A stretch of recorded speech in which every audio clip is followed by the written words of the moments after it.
નમસ્કાર વિદ્યાર્થી મિત્રો, હવે આપણે પ્રકરણ નંબર 8ની અંદર સૂત્રો તૈયાર કર્યા પછી કેટલાક ઉપયોગી દાખલાઓની ચર્ચા કરીએ કે જેની અંદર તમે તૈયાર કરેલા સૂત્રોનો સીધો ઉપયોગ થતો હશે અને એટલે તમને ખ્યાલ આવશે કે શા માટે આપણે 15 થી 20 વખત એ સૂત્રો લખવાની તમને સૂચના આપી હતી. રકમ આવી છે, ત્રિકોણ એબીસીમાં ખૂણો બી કાટખૂણો છે, એટલે કાટકોણ ત્રિકોણ છે. એક બાજુ એબીનું માપ 5, બીસીનું માપ 12. તો ખૂણા એ માટેના બધા ત્રિકોણમિતીય ગુણોત્તરો શોધો. આ ખૂણા એ માટેના ત્રિકોણમિતીય ગુણોત્તરો આપણે શોધવાના છે. ત્રિકોણમિતીય ગુણોત્તરો માટે આપણી પાસે ત્રણેય બાજુઓ હોવી જોઈએ: સામેની બાજુ, પાસેની બાજુ અને કર્ણ. આ એની સામેની બાજુ થશે, આ એની પાસેની બાજુ થશે અને આ એનો કર્ણ થશે. એ સામેની બાજુ, પાસેની બાજુ અને કર્ણ ત્રણે ત્રણ બાજુઓના માપ આપણે જોઈશે. એમાં પાસેની અને સામેની આ બંનેના માપ આપણી પાસે છે, માટે હવે કોનું માપ શોધવાનું બાકી રહ્યું? કર્ણનું માપ શોધવાનું બાકી રહ્યું. તો બે બાજુ પરથી કર્ણ શોધવું હોય તો આપણી પાસે પાયથાગોરસનો નિયમ છે, 6થા ચેપ્ટરમાં આપણે શીખ્યા છીએ. તો સૌથી પહેલાં એનો ઉપયોગ કરીએ. ત્રિકોણ એબીસીમાં ખૂણો બી 90 છે, માટે પાયથાગોરસ પ્રમેય પ્રમાણે AC² બરાબર AB² પ્લસ BC². AB² એટલે 5નો વર્ગ એટલે 25, BC² એટલે 12નો વર્ગ એટલે 144, AC² બરાબર 169, માટે AC બરાબર 13. એટલે કર્ણનું માપ આપણને કેટલું મળી ગયું છે? 13. હવે ખૂણા એ માટેના બધા ત્રિકોણમિતીય ગુણોત્તર આપણે લખવાના છે. તો ખૂણા એના ત્રિકોણમિતીય ગુણોત્તરો લખવાના શરૂ કરીએ. સૌથી પહેલો sin A,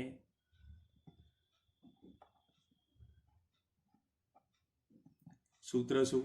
સામેની બાજુ ભાગ્યા કર્ણ. ચલો, સામેની બાજુ કોણ છે? તો સામેની બાજુ એટલે BC ભાગ્યા કર્ણ એટલે AC. BC એટલે 12, AC એટલે 13. તો sin A બરાબર 12/13 થયો. એ રીતે બીજો ગુણોત્તર કયો આવે? cos A. એનું સૂત્ર શું હતું? તો પાસેની બાજુ ભાગ્યા કર્ણ. પાસેની બાજુ કોણ છે? AB. કર્ણ AC, માટે 5/13. તો સાઇન અને કોસ થઈ ગયા. તો સાથે સાથે આપણે એમના વ્યસ્ત એમને પણ જોડે લઈ લઈએ. તો સાઇન અને કોસનો વ્યસ્ત, તો એ કોણ છે? તો સાઇનનો વ્યસ્ત છે કોસેક.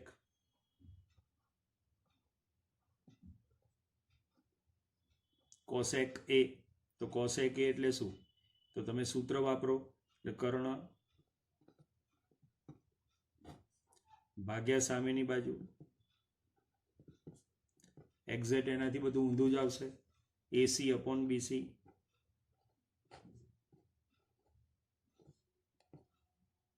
(13/12). 13/12. ચલો, કોસનો વ્યસ્ત બરોબર છે sec A. વ્યાખ્યા કર્ણ ભાગ્યા પાસેની બાજુ. કર્ણ એટલે AC ભાગ્યા પાસેની બાજુ એટલે AB. AC એટલે 13, પાસેની બાજુ એટલે 5. તો 13/5. તો અહીંયા 4 ગુણોત્તરો આપણા પતી ગયા. સાઇન એનો વ્યસ્ત, કોસ એનો વ્યસ્ત. હવે કયો ગુણોત્તર બાકી રહ્યો? તો tan અને એનો વ્યસ્ત cot. તો tan A વ્યાખ્યા સામેની બાજુ ભાગ્યા પાસેની બાજુ. સામેની બાજુ એટલે BC, પાસેની બાજુ એટલે AB. 12/5. tan નો વ્યસ્ત કોણ આવશે? cot A. કોટ એ એટલે પાસેની બાજુ ભાગ્યા સામેની બાજુ ટેનનો વ્યસ્ત, પાસેની બાજુ એટલે AB ભાગ્યા સામેની બાજુ એટલે BC, એટલે 5/12. આ રીતે 6 ગુણોત્તર તમે શોધી શકો. મુખ્ય વ્યાખ્યાઓ ખબર હશે તો આપણને કોઈ તકલીફ નહીં પડે. ખાલી બહુ તો શું ધ્યાન રાખવું પડે કે પાયથાગોરસ આપણને ઉપયોગ કરતા આવડવો જોઈએ કે બે બાજુઓના માપ આપ્યા હોય તો ત્રીજી બાજુ આપણને શોધતા ફાવવી જોઈએ. એટલે આટલો ઉપયોગ જો તમે કરો તો ત્રણેય બાજુઓ તમને ખબર હોય તો તમે બધા ગુણોત્તર શોધી શકો. એટલે બે બાજુ ખબર હોય તો ત્રીજી શોધવાની અને પછી બધા ગુણોત્તરોની ગણતરી કરવાની, ને એના માટે વ્યાખ્યાઓ તમને પાકી આવડતી હોવી જોઈએ. એના પછી જોઈએ બીજો દાખલો. ચાલો બીજો દાખલો જોઈએ. એમાં આપણને શું કીધું છે? tan a બરાબર 4/3. tan a બરાબર 4/3. તો ખૂણા એ માટેના અન્ય ત્રિકોણમિતીય ગુણોત્તરો શોધો. ખૂણા એ માટેના બાકીના ત્રિકોણમિતીય ગુણોત્તરો શોધ્યા. ત્રિકોણ ABC આપેલો છે, ખૂણો B કાટખૂણો છે. ત્રિકોણ ABC, ખૂણો B કાટખૂણો છે. ખૂણા એના સંદર્ભમાં BC સામેની બાજુ થશે, AB પાસેની બાજુ અને AC એ આપણો કર્ણ થશે. BC AB એ સામેની પાસેની અને AC કર્ણ થશે. tan એનું મૂલ્ય આપણને આપેલું છે એટલે આપણો દાખલો જે છે એ ત્યાંથી શરૂ થાય, tanના મૂલ્યથી શરૂઆત થશે. tan એ બરાબર આપણને 4/3 કીધું છે. વ્યાખ્યા શું કહે છે tanની? તો tan એ એટલે સામેની બાજુ ભાગ્યા પાસેની બાજુ, સામેની બાજુ ભાગ્યા પાસેની બાજુ. તો સામેની બાજુ એટલે BC ને પાસેની બાજુ એટલે AB. તો BC ભાગ્યા AB બરાબર 4/3 જે આપેલા છે એના જ થશે. હવે આપણે ઘણી વખત આવા પ્રકારના ધારણા કરી છે કે જ્યારે ગુણોત્તર આપણને આપવામાં આવે ત્યારે આપણે કે ધારીને કામ કરીએ છીએ. તો અહીંયા શું કરીશું? BC/AB બરાબર 4/3 છે માટે આપણે શું ધારીશું? તો ધારો કે BC બરાબર 4K અને AB બરાબર 3K. BC બરાબર 4K અને AB બરાબર 3K. એટલે આ AB આપણને 3K મળે છે અને આ BC જે છે એ આપણને 4K મળે છે. એટલે બે બાજુઓના માપ મળી ગયા છે. Kના સ્વરૂપમાં મળ્યા એનો કોઈ વાંધો નથી, પણ બે બાજુઓના માપ મળી ગયા.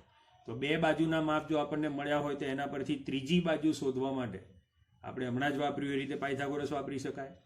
તો હવે ત્રિકોણ ABCમાં ખૂણો B કાટખૂણો. પાયથાગોરસ પ્રમેય પ્રમાણે AC² બરાબર AB² plus BC². AB² 3K નો સ્ક્વેર એટલે 9K². BC² એટલે 4K એનો સ્ક્વેર એટલે 16K². 16 ને 9 25K² માટે AC બરાબર 5K થયો. AC નું માપ આપણને કેટલું મળ્યું? 5K મળી ગયું છે. એટલે ત્રણે ત્રણ બાજુઓ આપણને મળી ગઈ છે. હવે આપણે આપણા ગુણોત્તરો ખૂણા એ માટેના ગુણોત્તર લખવાના છે. તો ખૂણા એ માટે પહેલો ગુણોત્તર લખીએ આપણે sin A. તો સામેની ભાગ્યા પાસેની એટલે BC ભાગ્યા BA.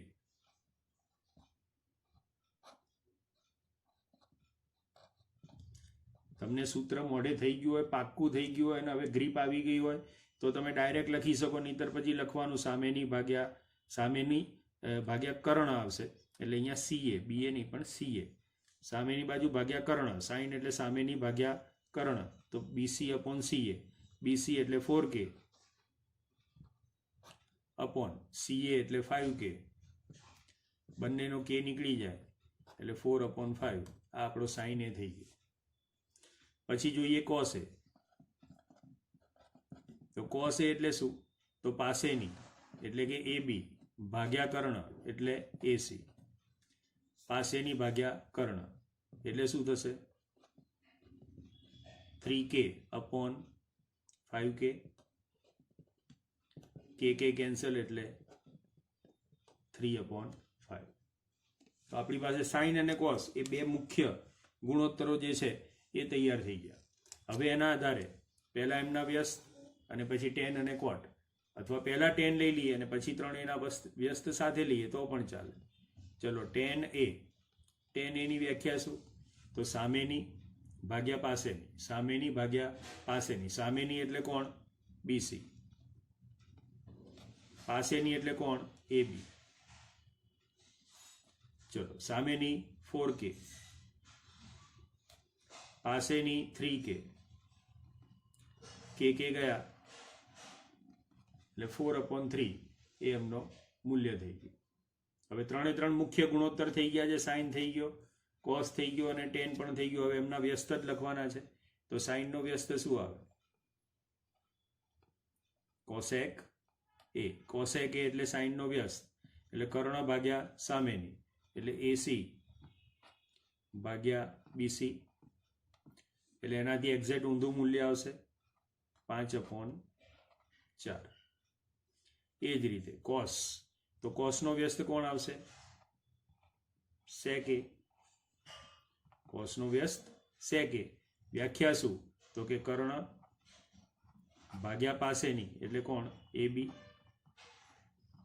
મૂલ્ય શું આવશે? તો કે 5/3. એનાથી ઊંધું મૂલ્ય આવે કોટ એ એટલે ટેનનો વ્યસ્ત. ટેનનો વ્યસ્ત એટલે AB ભાગ્યા BC એટલે 3/4. તો આ રીતે બાકીના 3 ગુણોત્તરો પણ થઈ ગયા અને ટોટલ આપણા 6 ગુણોત્તરો આપણે જે શોધવાના હતા એ આપણે અહીંયા શોધી લીધા. સાઇન, કોસ, ટેન, કોટ. આમાં આપણે શું નવું શીખ્યા? તો આ જે પોર્શન છે એ નવો શીખ્યા આપણે કે બાજુઓના માપ આપણે ગુણોત્તર પરથી શોધ્યા. આટલો પોર્શન આપણા માટે નવો આવ્યો. જેમાં અહીંયા પહેલા સૂત્ર વપરાયું ટેનનું. આમ તો અહીંયા ટેન ના શોધ્યો હોત તોય ચાલે, કારણ કે ટેન તો આપેલો જ છે. અન્ય ત્રિકોણમિતીય ગુણોત્તર શોધવાના હતા આપણે, બાકીના જ શોધવાના હતા. પણ છતાંય આપણે અહીંયા ટેન લખી રાખ્યો. બાકી એ ના લખો તો પણ ચાલે, કારણ કે ટેન તો રકમમાં આપેલો જ 4/3. તો અહીંયા ટેન પરથી આપણે પહેલા બાજુઓનું મૂલ્ય શોધ્યું એટલે પહેલા સૂત્ર વાપર્યું સામેની ભાગ્યા પાસેની. એના પરથી બાજુઓના માપ ધારી લીધા. પછી પાયથાગોરસ વાપર્યો અને ખૂટતી ત્રીજી બાજુ શોધી લીધી અને પછી આપણે સૂત્રોનો ઉપયોગ કર્યો. તો આ રીતે પણ એક ગુણોત્તર આપ્યો હોય તો પણ બાજુઓના માપ શોધી અને આપણે બાકીના ગુણોત્તરો શોધી શકીએ. બધું કેટલાક ઉદાહરણ જોઈએ એના. હવે એક સરસ મજાનો સાબિતીનો દાખલો આવે છે. આમ સરળ જ છે પણ છતાંય સાબિત કરો કે એવું લખેલું હોય એટલે કંઈ ગભરાવાની જરૂર નથી. દર વખતે સાબિતીના દાખલા માથાકૂટિયા કે અઘરા હોતા નથી, સરળ પણ હોય છે. અહીંયા આપણને એવું કીધું છે ખૂણો B તથા ખૂણો Q. ખૂણા B તથા ખૂણા Q માટે સાઇન B અને સાઇન Q નું મૂલ્ય સરખું છે. સાઇન B અને સાઇન Q બંનેનું મૂલ્ય સરખું છે તો સાબિત કરો કે ખૂણો B બરાબર ખૂણો Q. ખૂણો B બરાબર ખૂણો Q છે એવું સાબિત કરી આપો. બંનેના સાઇન સરખા છે તો બંને ખૂણા પણ સરખા હોવા જોઈએ એવું તમે સાબિત કરી આપો. તો અહીંયા જોઈ લઈએ આપણને શું કીધું છે. તો ત્રિકોણ ABC અને ત્રિકોણ PQR આપેલા છે. એમાં ખૂણો B અને ખૂણા Q બંનેના સાઇન સમાન છે. આપણે અહીંયા ધારી લઈએ ત્રિકોણ ABCમાં ખૂણો C કાટખૂણો છે અને ત્રિકોણ PQRમાં ખૂણો R કાટખૂણો છે. માટે સાઇન B ની કિંમત શું આવશે? તો સાઇન B બરાબર સામેની ભાગ્યા કર્ણ એટલે AC ભાગ્યા AB તથા બાજુના ત્રિકોણમાં સાઇન Q ની કિંમત શું આવશે? તો સાઇન Q બરાબર સામેની ભાગ્યા કર્ણ એટલે PR/PQ. આપણને શું કીધેલું છે? તો આપણને એવું કીધું છે કે આ બંને સમાન છે. સાઇન B બરાબર સાઇન Q છે આવું આપણને કહી દીધું છે. હવે જો સાઇન B બરાબર સાઇન Q હોય તો આપણે શું કહી શકીએ કે આ બંને ગુણોત્તર સરખા છે. માટે AC/AB બરાબર PR/PQ. AC/AB બરાબર PR/PQ થશે. આપણે એના બરાબર ધારી લઈએ કે ધારો કે AC/AB બરાબર PR/PQ બરાબર K. બંને બરાબર K ધારી લીધા. આપણે બંને ગુણોત્તર સરખા છે અને ગુણોત્તર બરાબર K ધારી લઈએ તો હવે સાદા ગણિત પ્રમાણે આપણને શું કિંમત મળે? તો AC બરાબર K × AB અને PR બરાબર K ઇન્ટુ PQ. એટલે આપણને બે બાજુઓના માપ મળી ગયા છે. AC is equal to KB અને PR is equal to KPQ. હવે AC નું માપ AB માં મળવાથી અથવા PR નું માપ PQ માં મળવાથી આપણને કંઈ ખાસ ફાયદો થવાનો નથી. આપણે હકીકતમાં કરવું શું છે, એક ત્રિકોણનું માપ બીજા ત્રિકોણમાં ટ્રાન્સફર કરી દેવું છે, તો આપણને કંઈક આગળ જતા બેનિફિટ થાય. તો આપણે અહીંયા K ધારતા પહેલા જો અહીંયા બાજુઓનો ગુણોત્તર બદલી નાખીએ, એટલે અહીંયા PR ને નીચે લઈ જઈએ, જે આ PR અહીંયા ઉપર રાખ્યો એના બદલે નીચે લઈ જઈએ અને AB ને ઉપર લઈ જઈએ, તો આપણને શું બેનિફિટ થાય જુઓ. તો AC અપોન PR થાય અને અહીંયા AB અપોન PQ થાય. એનાથી બેનિફિટ શું થાય, તો AC બરાબર K ઇન્ટુ PR મળે અને અહીંયા શું મળે, તો કે AB is equal to K into PQ મળે. તો ફાયદો શું થયો, AB PR માં કન્વર્ટ થઈ ગયો, AC PR માં કન્વર્ટ થઈ ગયો અને AB એ PQ માં કન્વર્ટ થઈ ગયો. આમ કન્વર્ટ થવાથી શું થાય, એક ત્રિકોણનું મૂલ્ય સીધે સીધું બીજા ત્રિકોણમાં ટ્રાન્સફર થઈ શકે. જ્યાં જ્યાં મારે AC આવે તો હું સીધો એને PQR માં ટ્રાન્સફર કરી શકું ને AB આવે તો એને હું PQ માં ટ્રાન્સફર કરી શકું. એ ઉપયોગ આપણે કેવી રીતે કરવો છે, તો જુઓ, ABC અને PQR અનુરૂપ બાજુઓ તો આપણે અહીંયા સમપ્રમાણમાં લઈ જ લીધી છે. AC અપોન PR અને AB અપોન PQ સરખા છે, AC અપોન AB અને PR અપોન PQ સરખા છે. તમે આ ગુણોત્તર લેશો તોય ચાલશે અને નીચે વાપરશો તોય ચાલશે. પણ એના ઉપરથી એટલું તો નક્કી થઈ ગયું કે અનુરૂપ બે બાજુઓ તો સમપ્રમાણમાં છે જ. આ ત્રિકોણની બે બાજુઓ કઈ, તો AC અપોન PR અને AB upon PQ. AC upon PR અને AB અપોન PQ. આ બાજુ આની સાથે સમપ્રમાણમાં છે, આ બાજુ આની સાથે સમપ્રમાણમાં છે. અને આપણે જો બે ખૂણા એકરૂપ છે એવું સાબિત કરવું હોય તો મારે આ બે ત્રિકોણોને સમરૂપ સાબિત કરવા પડે. બંને ત્રિકોણો જો સમરૂપ થઈ જાય તો અનુરૂપ ખૂણાઓ એકરૂપ છે એવું છઠ્ઠા ચેપ્ટરમાં આપણે શીખેલા છીએ અને માટે ખૂણો B બરાબર ખૂણો Q થઈ જાય. તો અત્યાર સુધી જે માહિતી આપણને મળી છે એ માહિતીમાં આપણે ફેરફાર કરીને આટલું સાબિત કરી લીધું, AC અપોન PR બરાબર AB અપોન PQ. એટલે બે બાજુઓ સમપ્રમાણમાં છે એવું આપણે સાબિત કરી લીધું. હવે મારે ત્રીજી બાજુ પણ સમપ્રમાણમાં છે એવું સાબિત કરવાનું છે. ત્રીજી બાજુ એટલે કોણ, BC અને QR. તો સૌથી પહેલા આપણે BC ને શોધવા પ્રયત્ન કરીએ કે BC નું મૂલ્ય શું મળી શકે. તો ત્રિકોણ ABC માં ખૂણો C બરાબર 90 માટે પાયથાગોરસ પ્રમેય પ્રમાણે શું થશે, AB સ્ક્વેર બરાબર AC square plus BC square. આકૃતિ જોઈ શકો છો તમે, ને રફમાં બે આકૃતિ દોરી જ રાખજો, કારણ કે વારે ઘડીએ આ રીતે પેજ ફેરવવું શક્ય નહીં બને. એટલે તમે આકૃતિ દોરી રાખો એટલે તમને સમજવામાં સરળતા પડે. AB સ્ક્વેર બરાબર AC square plus BC square. મારે કિંમત કોની જોઈએ છે, BC સ્ક્વેરની. તો BC સ્ક્વેર બરાબર શું થશે, AB square minus AC square. BC square બરાબર શું થશે, AB square minus AC square. હવે જુઓ આપણે કિંમતો તૈયાર કરીને કેમ રાખી હતી, તો અહીંયા આપણે કિંમત તૈયાર કરીને રાખી છે AB બરાબર KPQ. તો AB ના બદલે K, PQ આખાનો સ્ક્વેર માઇનસ AC બરાબર KPR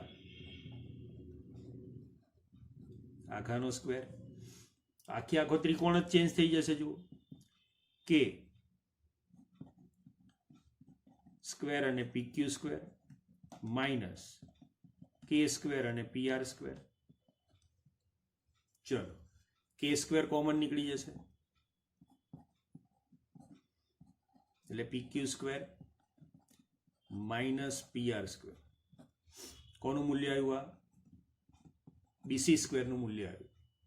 માટે BC બરાબર શું થાય, તો BC બરાબર વર્ગમૂળ લેવું પડે બધે. K સ્ક્વેર નું વર્ગમૂળ K નીકળી જાય, પણ આમનું કોઈ વર્ગમૂળ ના નીકળે કારણ કે આમના આખાનો વર્ગ નથી. એટલે વર્ગમૂળમાં PQ square minus PR square as it is આપણે લખીશું. આ આપણું પરિણામ નંબર 1 કરીને મૂકી રાખીએ.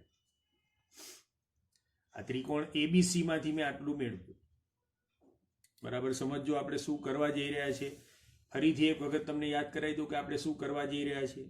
બે બાજુઓ સમપ્રમાણમાં છે, બાકીની ત્રીજી બાજુ પણ સમપ્રમાણમાં છે એવું સાબિત કરવા માટે મેં ત્રીજી બાજુનું મૂલ્ય શોધવા પ્રયત્ન કર્યો. ત્રીજી બાજુનું મૂલ્ય શોધવા માટે આપણે પાયથાગોરસનો ઉપયોગ કર્યો. પાયથાગોરસનો ઉપયોગ કર્યા પછી મેં BC સ્ક્વેરની કિંમત શોધી ખરી, પણ શેમાં શોધી? PQ અને PRમાં. એમાં આપણને મદદ કોણે કરી? તો આપણે જે સાઇન B બરાબર સાઇન Q રકમમાં આપેલું હતું એનો ઉપયોગ જે કર્યો હતો આપણે, AC/AB બરાબર PR/PQ. પદોને આપણે ઇન્ટરચેન્જ કર્યા હતા એટલે AC/PR બરાબર AB/PQ. કારણ કે આમ કરવાથી AC ને આપણે PR અને PQ માં AB ને ફેરવી શકીએ છીએ. બરાબર K ધારી લીધા એટલે AC બરાબર KPR, AB બરાબર KPQ. આ એક મહત્વનો આપણને સંબંધ મળી ગયો હતો. અને એ સંબંધનો ઉપયોગ અહીંયા આપણે જુઓ કિંમત મૂકવામાં કર્યો. આ જગ્યાએ આપણે કિંમત મૂકી દીધી KPQ KPR, એટલે આખો પ્રમેય ટ્રાન્સફર થઈ ગયો, આખો ત્રિકોણ ટ્રાન્સફર થઈ ગયો. હવે બીજો ત્રિકોણ જે છે ત્રિકોણ PQR,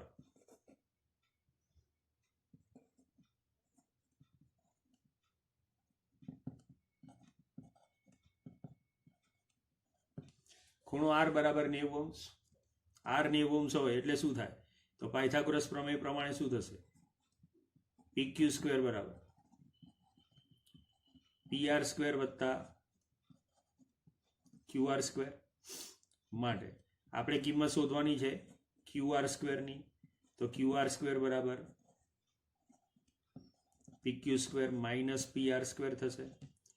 પરિણામ વર્ગમૂળ લઈ લઈએ એટલે QR નું મૂલ્ય આપણને મળી જાય. તો QR બરાબર શું થશે? વર્ગમૂળમાં PQ square minus PR square. પરિણામ નંબર 2. હવે જો બંને ખાલી 1 અને 2 ને નજર કરો તો બધું સરખું જ છે, ખાલી K નો ફરક છે. તો હવે આપણે ગુણોત્તર લઈ લઈએ. કયો ગુણોત્તર? કે જે ત્રીજો ગુણોત્તર આપણે ખૂટતો હતો તે ત્રીજી બાજુનો ગુણોત્તર BC ભાગ્યા QR. તો BC ભાગ્યા QR, તો BC ની કિંમત આપણે શું લાયા છીએ? K વર્ગમૂળમાં PQ square minus PR square. અને નીચે QR ની કિંમત શું લાયા હતા? તો QR ની કિંમત જોઈ લો નીચે પરિણામ 2 માં એની એ છે PQ square minus PR square. તો અહીંયા શું આવશે? વર્ગમૂળમાં PQ square minus PR square. બંને સમાન છે, ઉડી ગયા. તો આપણે સાબિત કરી દીધું કે BC/QR એની કિંમત પણ કેટલી આવી? K. હવે 3 એ 3 ગુણોત્તર વિચારી લો. આમ આપણે શું સાબિત કર્યું? આમ AC/PR બરાબર AB/PQ. આજે આપણે શરૂઆતમાં લીધા તે આ બંને બરાબર તો K હતા જ, પણ આપણે સાબિત કરી દીધું કે BC/QR આના બરાબર પણ શું છે? K. એટલે 3 એ 3 ગુણોત્તર સરખા થઈ ગયા. માટે શું કહી શકાય? તો બા સમરૂપતા પ્રમાણે